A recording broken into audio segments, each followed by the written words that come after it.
शैक्षणिक यूट्यूब चॅनलवर आपल्या सर्वांचे सहर्ष स्वागत. आनंदी शनिवार या नवोपक्रमांतर्गत मनोरंजक खेळ बॉल आपटला की टाळी वाजवायची. वर्ग शिक्षक आयुब कलाम शेख, प्राथमिक शिक्षक पुणे महानगरपालिका.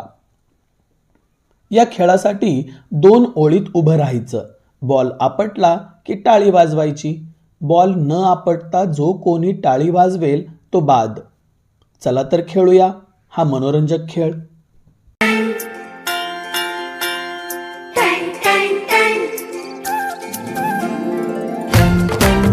सुनो घंटी बजी स्कूल की, चलो स्कूल तुमको